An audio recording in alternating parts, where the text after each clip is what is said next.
Individual గా చేస్తే 4.5% వచ్చింది బీజేపీకి. అదే మొన్నటిసారి తేడా వస్తుంది కలిస్తే, వేరే వాళ్ళతో కలిస్తే కనుక. ఇప్పుడు మీరు అసలు పాయింట్ లోకి వచ్చారు. ఆ రకమైన వ్యతిరేక ఓటు చీరుద్ది, దాన్ని వైసీపీ ఆశిస్తుంది. ఓకే, అది ఉన్నాం.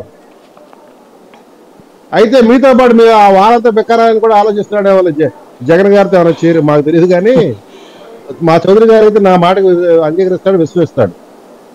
అటువంటిది జరగకుండా, ఏ మాత్రం ఓటు చీలకుండా రేపు రాష్ట్రం సుభిక్షంగా ఉండటం కోసం పవన్ కళ్యాణ్ గారు చేసి ఆ సంకల్పం, ఆ యజ్ఞం సంపూర్ణంగా నెరవేరుతుంది. మీకు ఏ మాత్రం డోకాక్కలేదు. ఇకపోతే మా సోదరు శర్మ ఒక మాట అన్నాడు, 2019లో మమ్మల్ని పాడేలేదు స్వామి, మేమే వదిలేసి వెళ్ళిపోయాం. 2018లో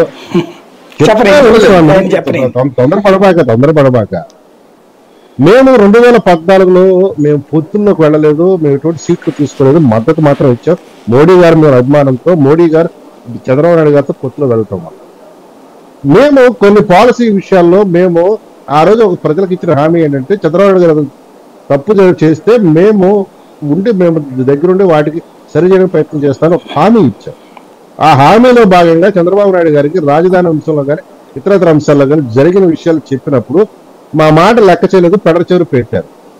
పెట్టిన తర్వాత జరిగిన పరిణామాలు చూసి ఇక్కడ మనం అంటే గౌరవం లేదు, మన మాట మీరు వింటలేదు, మన ప్రజలకు ఒక హామీ ఇచ్చాము, ఆ హామీ నెరవేర్చలేకపోతున్న ఉద్దేశంతో బయటకు వచ్చాము. స్పష్టంగా చెప్పారు. అది మీకే వినపడకపోతే దానికి తప్పు మాది కాదు. 2019లో మేము బయటకు వచ్చి మేము కమ్యూనిస్టుతో వారితో పోటీకి వెళ్ళాం. కాబట్టి మమ్మల్ని ఎవరు డిచ్ చేయలేదు, మమ్మల్ని ఎవరు డిచ్ చేయలేడు కూడా. Right, thank you very much అండి. సుందరరాం శర్మ గారు, రఘునాథ్ బాబు గారు, శాంతి ప్రసాద్